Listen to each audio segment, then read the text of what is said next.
Gratidão. Gratidão por ter vocês aqui. Gratidão por vocês estarem aqui me ouvindo. Só queria saber de vocês se o som tá bom, se o fundo que tá aqui não vai atrapalhar vocês. Boa noite a todos que estão aqui. Vespa, Lucas, Rosa Maria,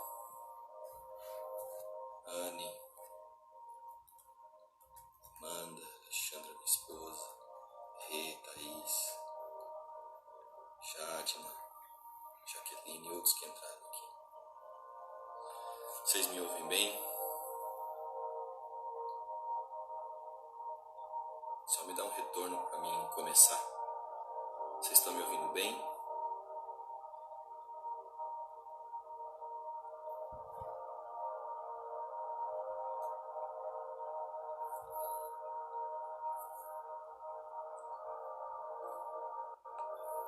Se tá tudo bem, bota som ok, por favor, para mim.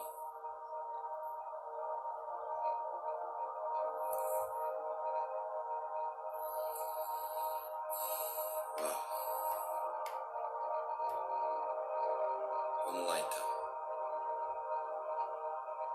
Bora.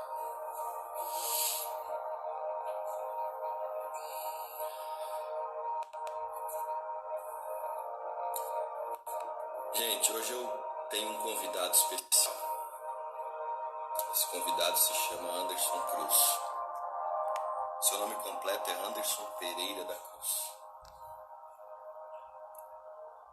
Ele não vai aparecer na parte de baixo do vídeo.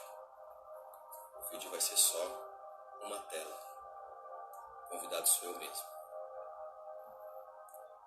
E hoje eu quero contar um pouco da minha história, da minha vida, e vou tentar fazer isso em 1 hora. É muita história. E primeiramente eu quero dizer que vocês estão conversando com alguém. Estão conversando, estão ouvindo, né? Alguém que não era para estar aqui. Vocês estão ouvindo a live, vendo a live de alguém que não era para estar aqui. Por que não era para mim estar aqui? Porque quando meus pais souberam que eu estava na barriga da minha mãe, houve uma decisão pela parte do meu pai de que eu não deveria vir a esse mundo. E a minha mãe não concordou com isso. Mas mesmo levada pela conversa do meu pai, eles foram a um local para que a minha mãe pudesse tomar alguns medicamentos e umas injeções para que houvesse esse aborto. Então vocês estão aqui ouvindo a história de alguém que não era para estar aqui. E a minha mãe fez todos os procedimentos, tomou as medicações, fez as injeções, que foram 3. E mesmo assim, eu sobrevivi. Mesmo assim, eu vim à Terra. De um parto normal, nunca precisei ficar internado no hospital. Apenas uma vez por um acidente de bicicleta e uma cirurgia que eu fui fazer alguns anos atrás. Mas fora isso, a minha infância foi saudável. Mas, mesmo assim, havia um decreto de morte e de rejeição sobre a minha vida. E eu passei por várias coisas na minha infância. Eu fiz até algumas anotações aqui, talvez eu vou ficar baixando a cabeça para dar uma olhada e relembrar. Mas eu quero agradecer vocês de estarem aqui hoje, de ouvir essa história. E se vocês puderem ficar até o final, vai ser muito bom ter a companhia de vocês aqui. Vocês me ouvem bem? Me dão um retorno aí, gente. Eu tô falando um pouco baixo. Então eu sobrevivi a um aborto, uma tentativa de aborto. E aos 3 meses de idade, o meu pai abandonou a minha mãe Já devido ao que ele não ter me aceito, ele abandonou a minha mãe e a minha mãe teve que morar de favor na casa dos meus avós por 2 anos. E passei boa parte da minha infância sem a presença do meu pai. Totalmente ausente, não tive experiências com meu pai de jogar bola, de brincar de pipa, de jogar bolinha de gude, não sei se o pessoal conhece, bolinha de vidro. Não tive essas experiências paternas. E, gente, tudo que eu tô falando aqui, eu não tô falando para jogar pedra no meu pai, tá? Vocês vão entender a história se vocês ficarem até aqui, até o final. E não tive a presença, desde os 3 meses de idade, a presença do meu pai. Tem algumas pequenas memórias, pequenos lapsos de encontros e de reencontros com meu pai. E aos 10 anos de idade, deixa eu seguir aqui a rota aqui para não me perder. E eu vivi com a minha mãe por um longo tempo. E a minha mãe trabalhava no comércio. E aos finais de semana, a dona da loja que ela trabalhava deixava ela pegar roupas para que ela fosse até a cidade dela e no final de semana pudesse vender essas roupas para poder pagar aluguel ou poder pagar as despesas da casa. Era somente eu e minha mãe. E eu, por volta de 5, 6 anos de idade, nós íamos todos os finais de semana para a cidade da minha mãe e lá nós saíamos a vender. Eu tinha apenas 5, 6 anos de idade, eu ajudava a minha mãe com as bolsas, carregando as bolsas pesadas de roupa que ela ia em vários clientes para vender. O som do fundo é muito alto? Beleza, vou baixar aqui. Obrigado, gente. Baixei, tá? Se ainda ficar alto, vocês me avisam. Se baixou demais, me avisa também. E aos 6 anos de idade, 5, 6 anos, eu ajudava a minha mãe nessas vendas. Eu ajudava ela a carregar as bolsas, as malas, que passávamos o dia inteiro andando, de casa em casa, vendendo para as famílias, vendendo roupa. E voltávamos no domingo à tarde, de ônibus, para a nossa cidade onde nós morávamos. E eu lembro que aos 10 anos de idade, o meu pai e a minha mãe voltaram, reataram o seu relacionamento. E o meu pai pôde viver conosco por alguns anos, mas logo começaram as brigas, começaram os desentendimentos, começaram as traições. Então, eu vi mais uma vez meu pai indo embora de casa. E isso aos 10 anos de idade. Mas, por volta da minha pré-adolescência, um pouco depois disso, não bastasse algumas coisas, eu acabei sofrendo abusos sexuais. E hoje não tenho vergonha de falar isso e nem medo de falar isso. Sofri abusos sexuais. Não foram uma nem duas vezes, foram várias vezes. Então, para uma criança isso é muito forte e muito devastador. Isso mexe muito com as emoções, mexe muito com tudo, né? Mexe com várias áreas da criança. Acaba sendo uma criança erotizada e acabei me tornando uma criança erotizada, sempre querendo alguma coisa na parte sexual, por conta desses vários abusos que eu sofri na infância.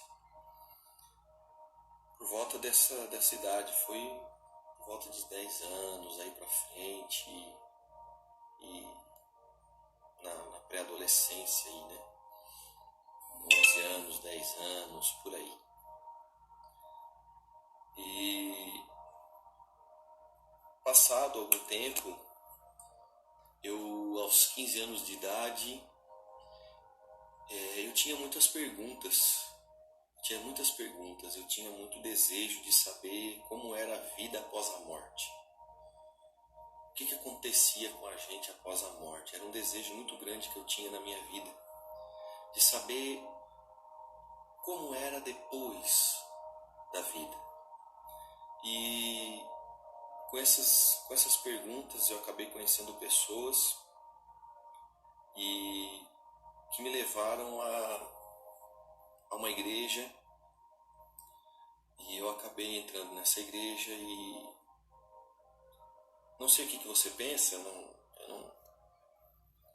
não sei se você concorda ou não, mas enfim. E com 15 anos de idade eu fui convidado para ir a esse lugar e lá me apresentaram uma pessoa. De Jesus. Ah, é papo de religião? Irmão, fica aí até o final, você vai ver. Então tive uma caminhada, comecei a ter algumas práticas de fé e várias coisas na minha vida foram melhorando. Várias coisas foram melhorando. Conheci pessoas, fiz amizades, me envolvi com várias coisas, com o trabalho da própria igreja e fui crescendo, caminhando, estudando, me desenvolvendo nesse lugar, nessa igreja, e onde também conheci uma pessoa. Com alguns anos já naquele lugar, cerca de 4, 5 anos, eu conheci uma pessoa, que é a minha esposa, Alexandra, que está aqui na live, e devo muito a ela, muitas coisas que eu sou hoje, eu devo à minha esposa, eu devo aquilo que ela gerou dentro de mim, aquilo que ela me ajudou a ser e me ajudou a melhorar. Então eu acabei conhecendo a minha esposa, a gente namorou 2 anos, 2 meses e 22 dias. E então casamos no ano de 2005. Eu era, nessa época, como eu falei que eu estava nessa igreja, eu trabalhei nessa igreja, fui secretário nesse lugar, eu trabalhava de domingo a domingo, trabalhava nos eventos, trabalhava na secretaria dessa igreja, servindo as pessoas, servindo a família que cuidava dessa igreja, servindo pessoas e trabalhando naquele lugar. E como eu falei para vocês, eu conheci a minha esposa, em 2005 nós casamos, começamos a nossa vida. Eu ganhava um salário mínimo na época, R$640. Acho que era mais ou menos isso que eu ganhava. Porque era um salário mínimo, mas se era 640 eu não lembro. E então casamos, fomos morar embaixo da casa da minha mãe, tinha um porãozinho, a gente ajeitou com algumas economias que a gente juntou. A minha esposa se formou em agosto de 2005 e nós casamos em dezembro de 2005. Ela se formou numa sexta-feira e na terça-feira ela já estava trabalhando. Ela é farmacêutica. O Gabriel está aqui, tem farmácia. Acho que é o Gabriel que eu estou pensando que é. E ela se formou e começou a trabalhar e nós conseguimos juntar alguma coisa. Mas quando nós decidimos casar, que era em abril de 2005, nós não tínhamos nada. Não tínhamos nada. E a minha mãe tinha esse porão. E nós reformamos esse porão, deixamos do jeitinho que a gente queria e moramos um tempo ali.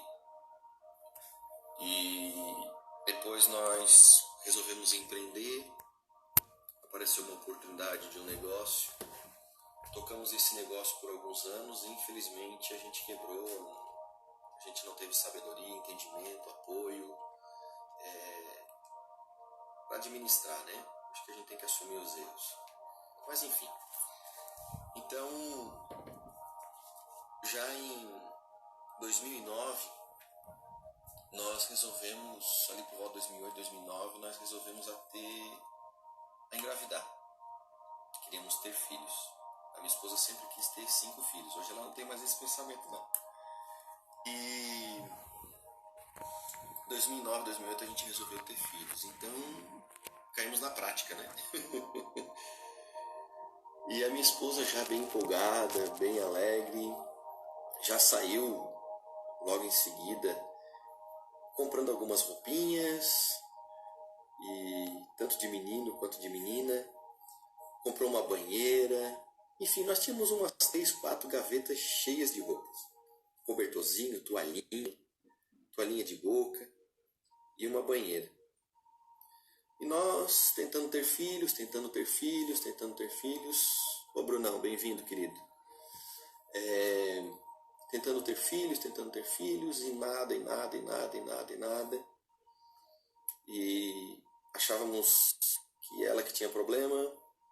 Procuramos uma clínica de reprodução na nossa cidade e fizemos alguns exames. Minha esposa fez uma bateria de exames, alguns exames até bem complicados. Eu tive um exame com ela que ela passou muito mal. E até que foi feito um exame de espermograma. E fizemos esse exame, e quando fomos buscar o exame e levar para o médico, nós tivemos uma triste notícia de que eu não poderia ter filhos. Eu tinha problema na reprodução, os meus espermatozoides eles eram defeituosos. Apenas 5% deles eram sãos. E mesmo assim a viscosidade era alta, né? Dos meus espermas a viscosidade era alta. Então eles não tinham força para chegar. E esses 5% eles eram lentos. Os espermatozoides lentos geralmente são os espermatozoides que trazem o gene feminino. Então o médico disse: impossível, somente com um tratamento de inseminação. O tratamento que ele disse seria inseminação, né? Deixa eu ajeitar aqui para os comentários não ficar muito no meu rosto. Então nós saímos daquele consultório com uma notícia bombástica na nossa cabeça. E eu disse para minha esposa: não fala para ninguém, não conta para ninguém, porque para mim isso era muito vergonhoso, era vergonhoso, era um peso para mim, era algo que mexia com, sei lá, a minha masculinidade. E a minha esposa se calou e se fechou. E várias pessoas perguntavam: e aí, vão ter? Porque já fazia alguns anos já de casado. E as pessoas perguntavam: e aí, vão ter filhos? Vão ter filhos? Querem ter filhos? Queremos, tá? Estamos tentando. Só que nós já tínhamos a notícia. Nós já tínhamos a notícia de que nós não poderíamos ter filhos. E a minha esposa, por 8 anos, ela se calou. Por 8 anos ela se fechou, por 8 anos ela trouxe isso guardado dentro dela, de que nós não poderíamos ter filhos. Até que um dia nós conhecemos algumas pessoas que nos ajudaram. Mas antes eu quero falar de um negócio. Depois eu volto nas pessoas que nos ajudaram. Não obstante a isso, nós servindo nessa igreja, nesse ministério, e eu não estou aqui para denegrir a imagem de ninguém, eu não vou citar nome de ninguém, servindo 16 anos nesse lugar, nós fizemos um trabalho numa área de periferia da nossa cidade, um bairro carente, um dos 4 bairros mais perigosos da nossa cidade. Nós, eu e a minha esposa e mais um outro casal de amigos que juntos nós montamos uma casa de ajuda às crianças do bairro. E eu tinha grupos que visitavam as casas e nós fazíamos reuniões. Trabalhamos ali por cerca de 3, 4 anos. E um certo dia, por algumas discordâncias administrativas desse lugar, administrativas de igreja, de religião mesmo, nós tivemos uma reunião onde nós recebemos uma carta de dispensa, nos convidando a nos retirar de tudo aquilo que nós estávamos fazendo e que nós não fazíamos mais parte daquele lugar, de que eles não queriam mais a gente ali e de que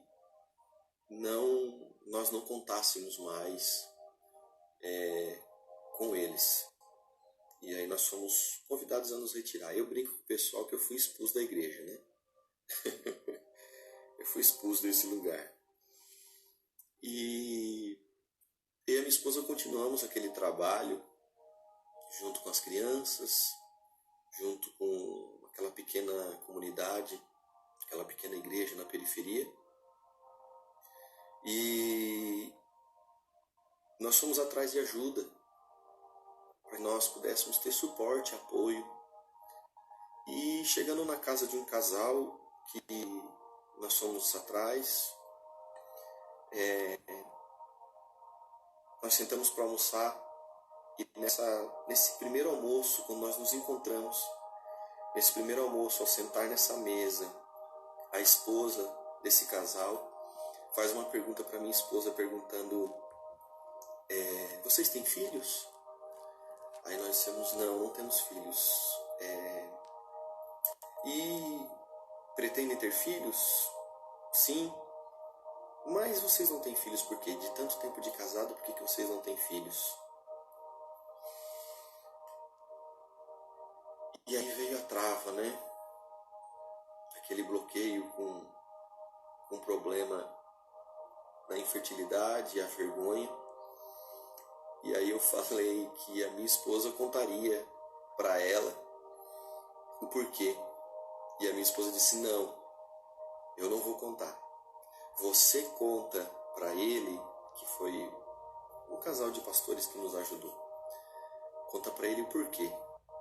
E a conversa parou aí. Tranquilo, Anne, sem problema. E a conversa parou aí no almoço. E aí esse casal, depois ela conversou com a minha esposa, e nós entramos num processo. A vida é feita de processos. Tudo isso que eu estou contando para vocês são processos. E a vida é feita de processos. Gente, eu quero agradecer vocês de estarem aqui comigo, tá? 19 pessoas, muito obrigado. Se vocês puderem mandar aviãozinho para mais pessoas ouvirem essa história, eu agradeço. Eu não mandei aviãozinho para ninguém hoje. E nós entramos num processo muito doloroso, muito dolorido, por conta de ter que contar tudo isso, contar essa infertilidade, ter que contar esses abusos da infância, ter que remexer tudo isso. E nós passamos um período de muito remexer nas nossas vidas e no nosso casamento, mais comigo, porque boa parte dos problemas estavam comigo. Vocês estão me ouvindo bem? Sempre me dê um retorno aí, se o som está alto, se está baixo, tá? E nesse tempo, nesse processo que a gente entrou,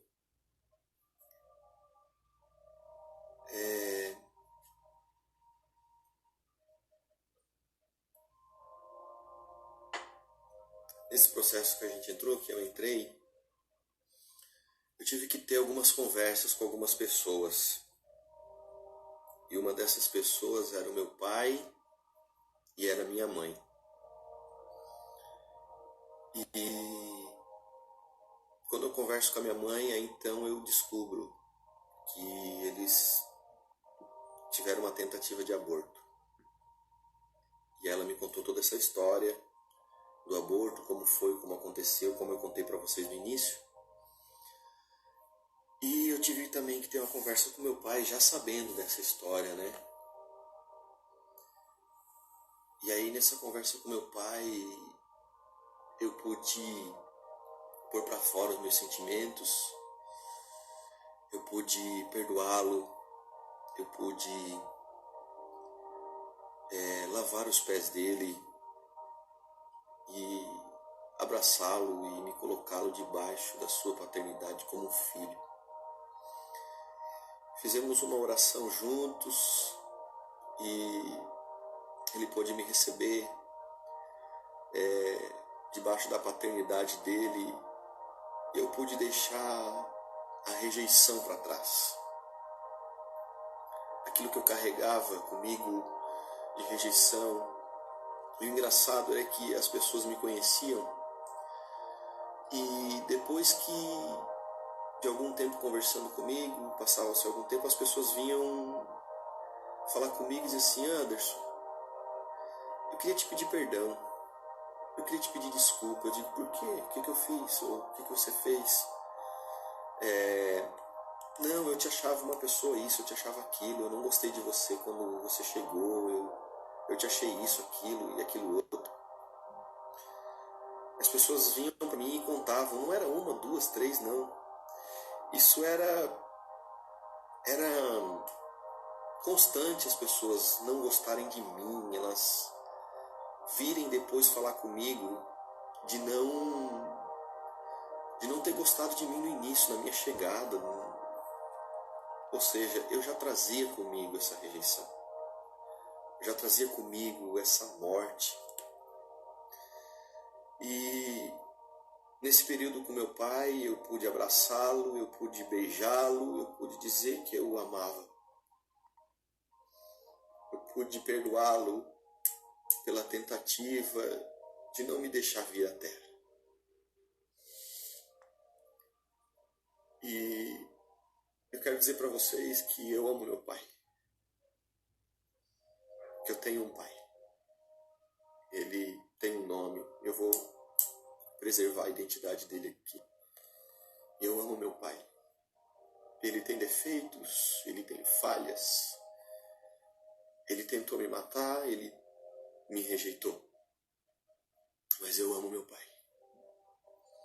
Eu amo meu pai. Ele só pôde dar aquilo que ele teve. E se eu for contar a história dele, eu não vou poder contar a minha. E tive esse período também com a minha mãe. E foi muito libertador para ela. Ela pôde colocar para fora algo que ela trouxe por muitos anos, guardado dentro dela, escondido. E ela pôde botar isso para fora e confessar isso. E ela disse que isso doía muito dentro dela, de que ela trazia um peso e uma dor muito grande por trazer isso escondido dentro dela. E nós podemos ter esse mesmo momento, esse mesmo tempo, onde eu também pude lavar os pés dela, onde eu pude abraçá-la e onde eu pude dizer que eu amava e que eu perdoava ela. Porque ela fez através do medo, através de ser coagida pelo meu pai. E nós podemos ter um tempo de conserto, um tempo de nos perdoar e continuar a nossa história. Isso foi libertador para minha mãe, isso foi libertador para mim.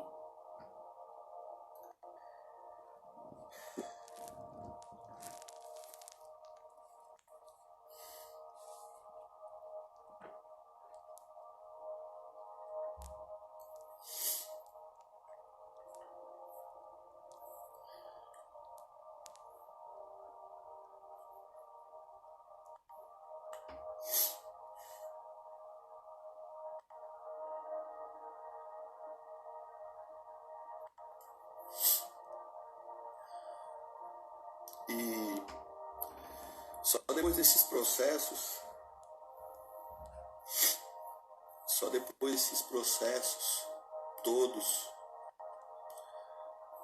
e de perdoar meu pai, de me colocar debaixo da sua paternidade, de reconhecer ele como meu pai.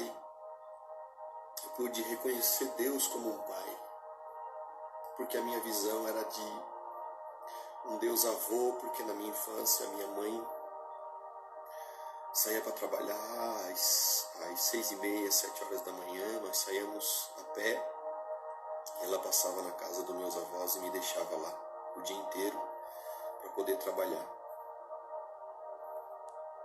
E a visão que eu tinha de Deus era que Deus era um velho de barba, um velho de cabeça branca, e nunca consegui ver Deus como um pai. E a partir disso eu consegui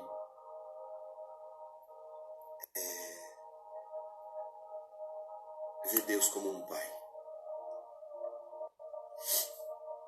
E voltando lá na história da nossa infertilidade, a minha esposa por 8 anos guardou isso, né?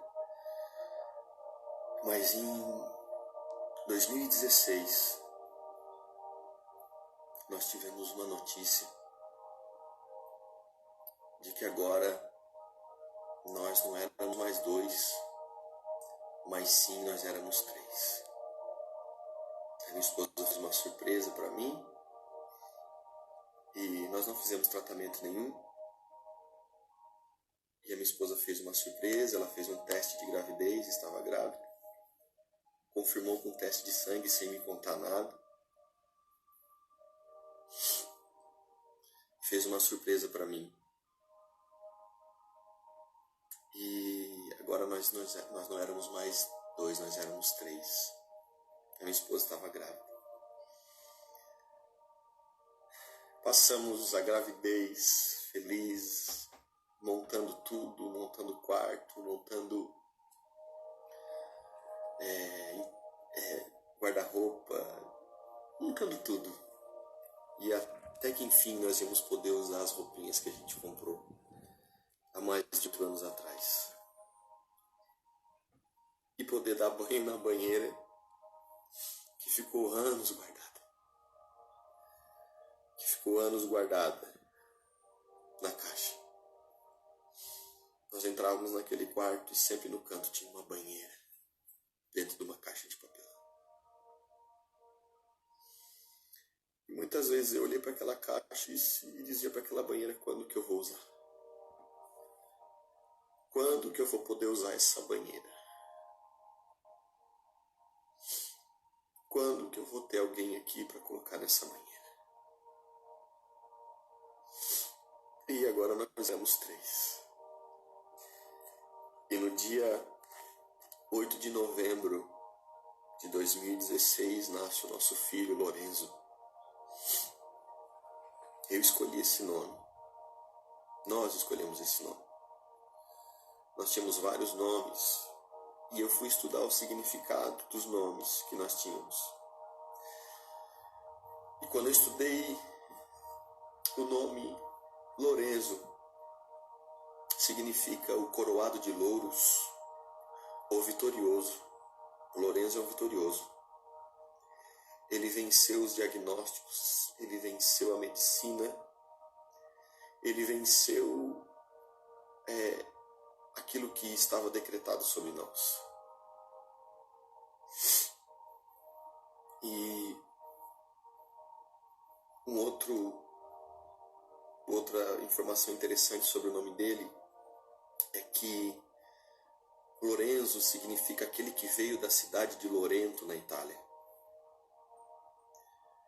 Só que hoje essa cidade não existe mais. E no mesmo local existe uma cidade chamada Paterno. Isso veio muito forte ao meu coração. Porque o Lorenzo, ele tem um pai. E eu disse: ele vai ter um pai. Ele vai ter um pai que vai amá-lo. Ele vai ter um pai que vai cuidar dele. Ele vai ter um pai que não vai abandonar ele. Ele vai ter um pai que vai brincar com ele. que vai jogar bola com ele, que vai brincar de carrinho com ele. Gente, vocês desculpa a minha emoção, porque muita coisa eu estou contando pela primeira vez para muita gente. E algumas coisas eu preservei e guardei. Hoje eu disse que eu ia rasgar o verbo, eu não queria nem saber.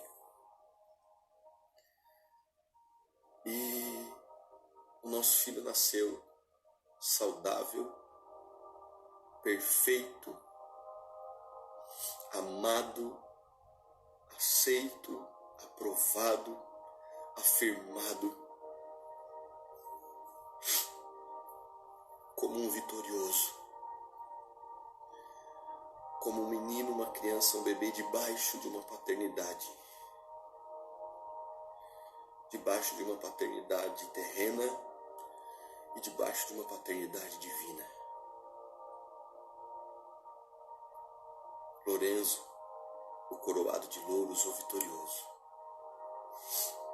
Esse nome é muito forte.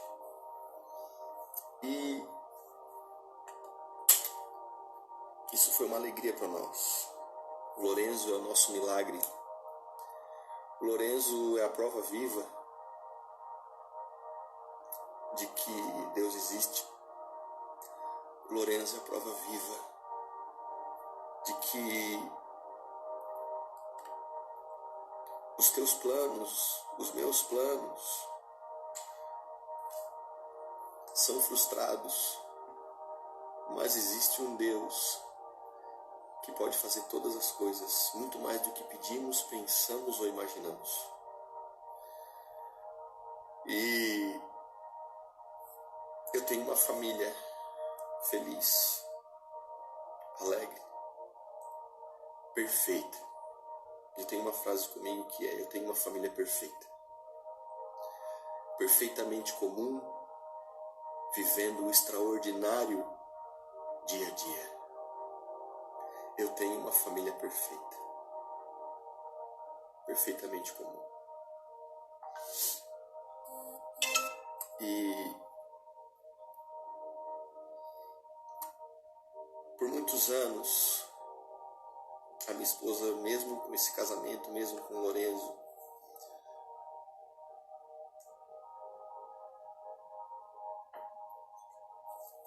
amém, Ali, obrigado. Só quem está curado pode falar dessas coisas tão profundas, minha irmã. Amém, querido. E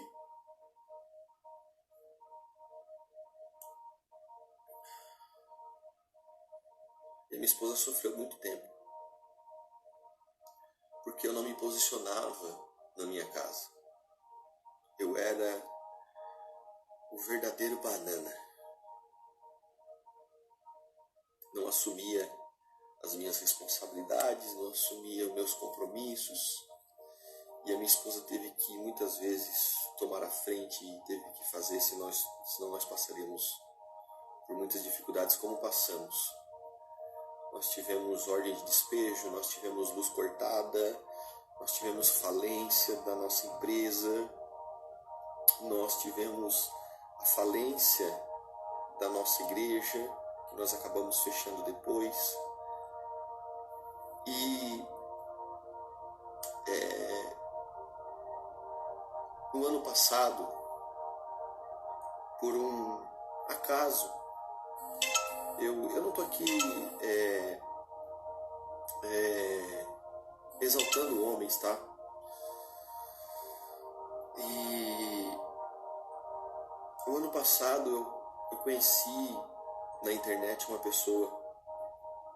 Eu acabei vendo umas lives, eu acabei ouvindo essa pessoa e eu acabei acordando para a vida. Eu comecei a acordar, coisa que eu nunca acreditei que isso ia acontecer. Eu comecei a acordar às 4h30, que gente, né, cara, que não para de mandar mensagem. Eu acabei... Oh, Jesus, difícil, né? E eu acabei acordando para a vida, e acordava cedo 4h30 da manhã para ouvir essas lives. Eu acordei para a vida.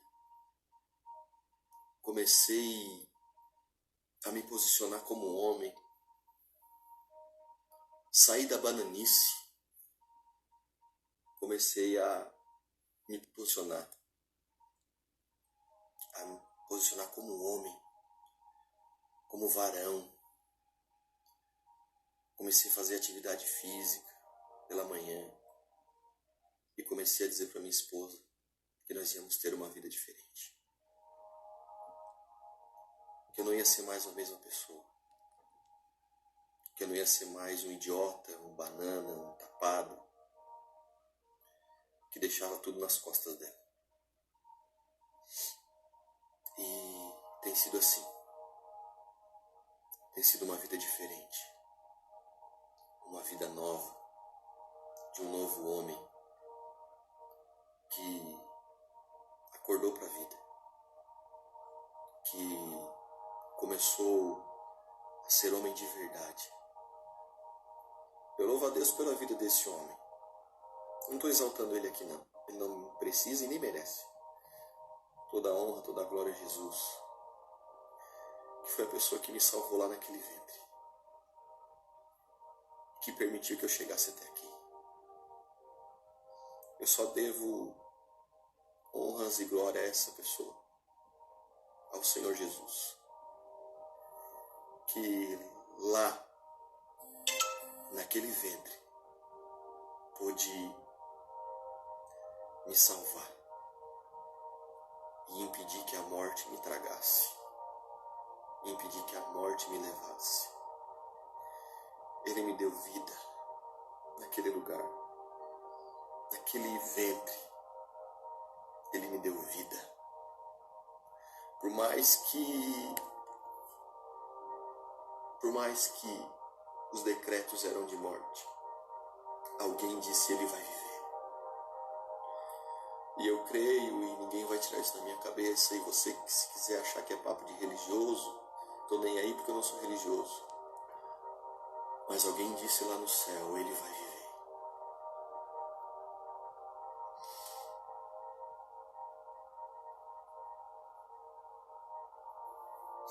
Quem escolheu meu nome foi minha mãe, Anderson. E por muitos anos eu não carreguei esse nome, eu não gostava desse nome, eu achava sem graça esse nome. Eu tinha um apelido, que eu não vou falar para vocês. E esse significado desse apelido era um diminutivo. Um apelido que te diminuía. Era o significado desse apelido, é um diminutivo. E um tempo atrás, eu comecei a amar o meu nome. O meu nome significa Anderson, filho de André, o viril, o valoroso. Mas um outro significado muito forte que tem o meu nome significa filho do homem. E foi o filho do homem que me salvou. Foi o filho do homem que naquele ventre, mesmo com missões, mesmo com medicações, ele decretou sobre mim: ele vai viver. Porque ele tem um propósito na terra. Ele tem um chamado na terra.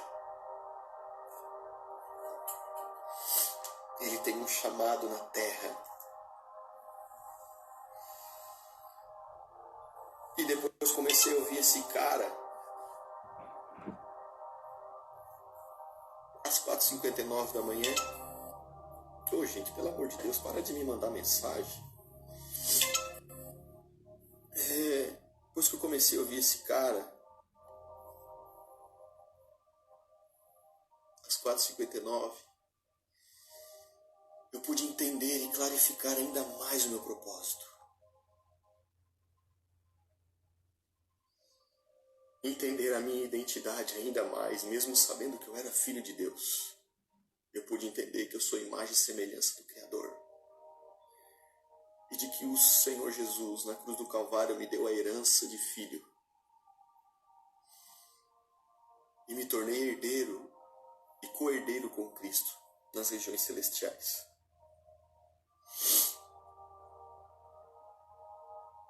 E hoje eu entendo o meu propósito. Meu propósito é ajudar pessoas, é ativar propósitos, é ativar identidade, é libertar pessoas, desbloquear e destravar. Um tempo atrás eu recebi algumas palavras e todas as palavras são em direção a isso.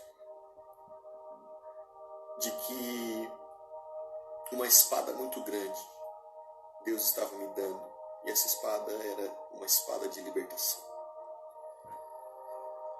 E um tempo atrás eu recebi uma palavra de alguém que vai estar amanhã na nossa live, de que eu estava escondido na fumaça de Deus para um tempo e para um propósito.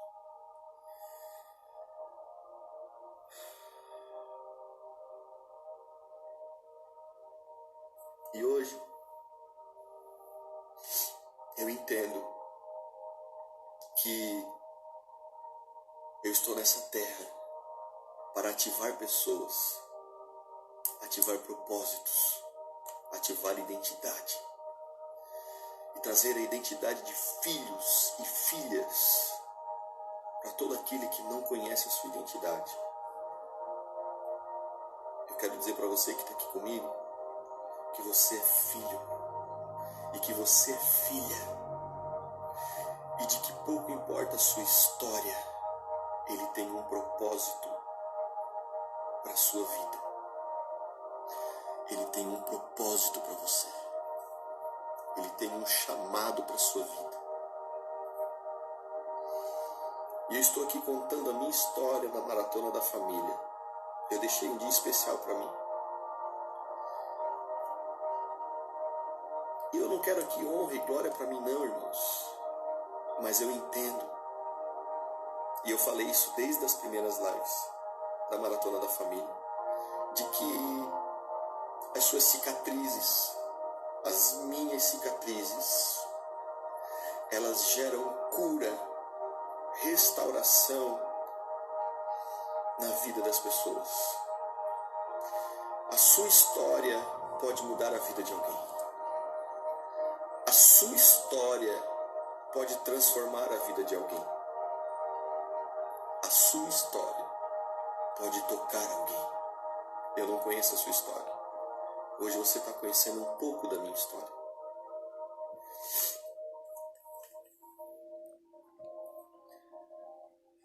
Hoje eu quero ajudar pessoas a encontrarem o seu propósito, a identificar a sua identidade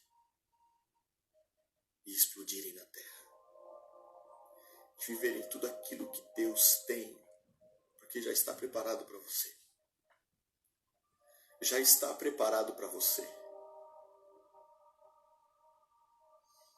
Efésios 2:10 diz que nós fomos feituras dele, criados em Cristo Jesus para boas obras, a qual Ele preparou de antemão no passado para que vivêssemos e andássemos nela. Nós precisamos apenas acessar essas boas obras que já estão preparadas para nós. E nós acessamos isso através dele, Cristo Jesus. Creia você ou não. Se você não quiser crer, você vai ficar batendo cabeça mais um tempo. Mas se você quiser crer, diga para ele hoje: Jesus, eu quero crer nisso. Eu quero acreditar nisso. De que é através de você que eu posso viver o meu propósito. Através de você que eu posso viver o meu propósito.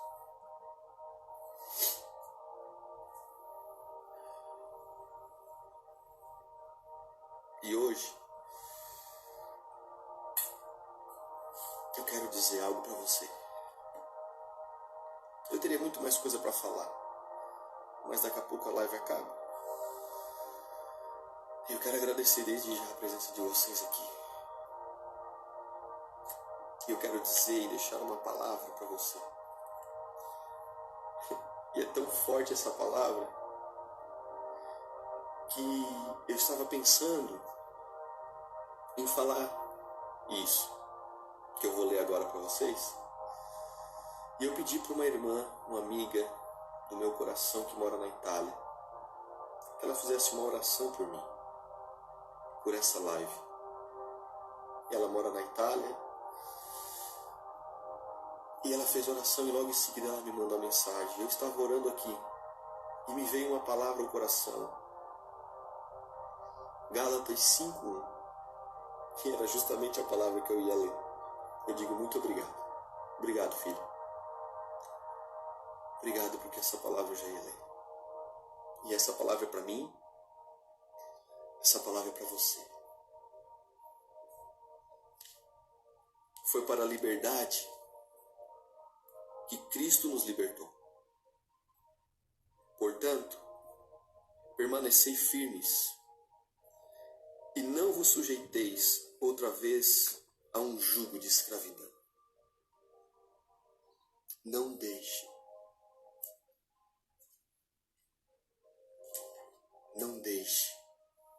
que a escravidão tome conta da sua vida. Não deixe que essa escravidão do passado, que as travas, medos, bloqueios prendam você. Porque Jesus está pronto para libertar você e para clarificar o seu propósito, clarificar a sua identidade e fazer você explodir na terra. Como homem, como mulher, como pai, como marido, como esposa, como mulher, como filha. Porque cada um de nós tem uma identidade. Cada um de nós tem um propósito eterno. Cada um de nós tem um chamado. Isso não tem a ver com igreja. Isso não tem a ver com religião. Porque no livro de Joel vai dizer que nos finais dos tempos o meu espírito seria derramado sobre toda a carne.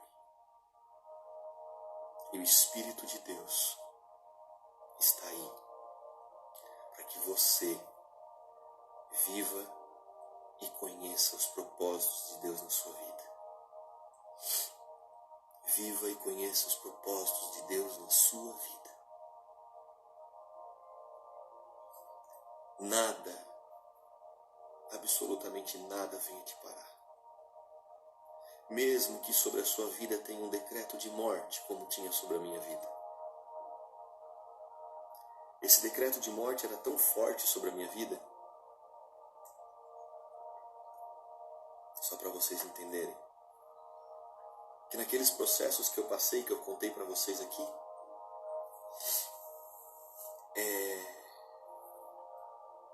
foram processos bem espirituais, tá, gente? Nesses processos que eu passei,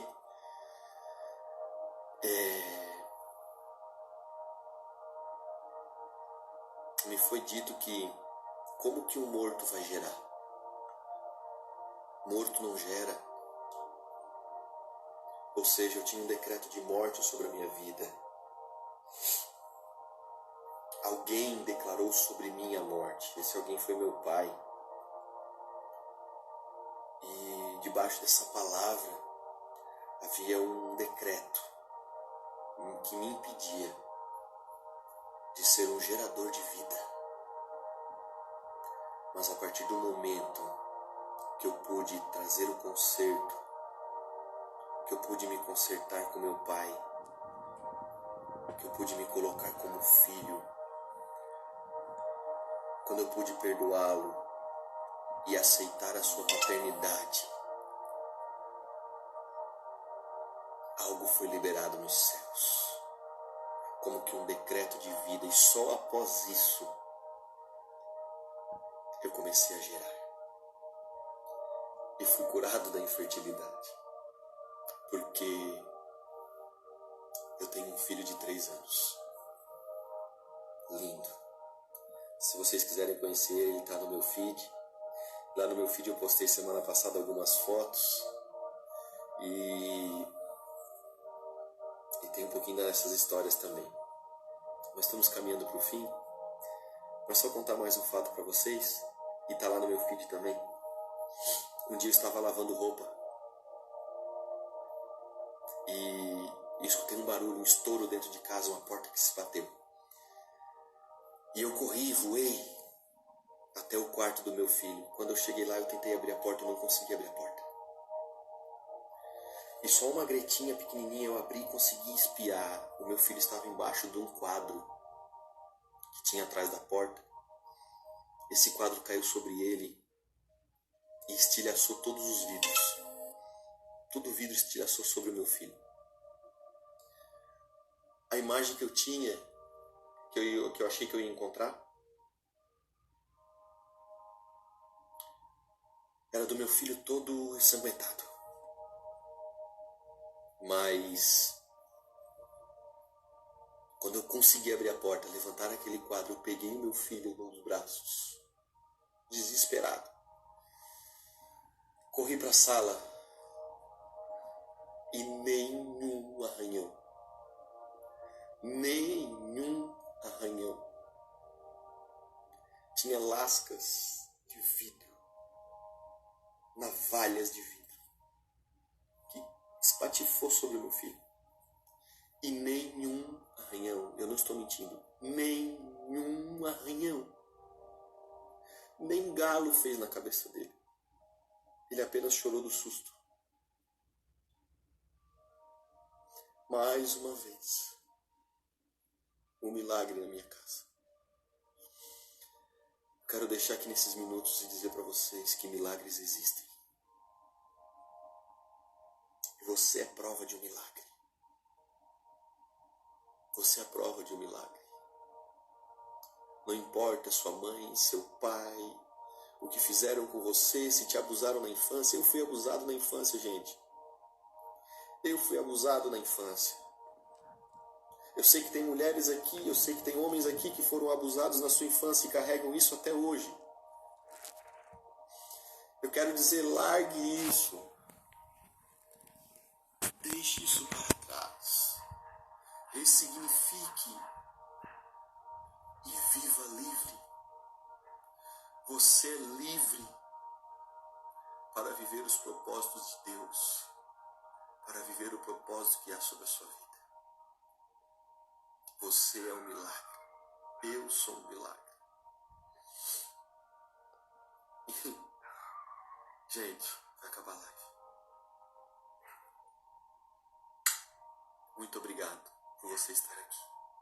Deus abençoe a sua vida. Deus abençoe a sua casa. E seja livre, porque Ele nos libertou.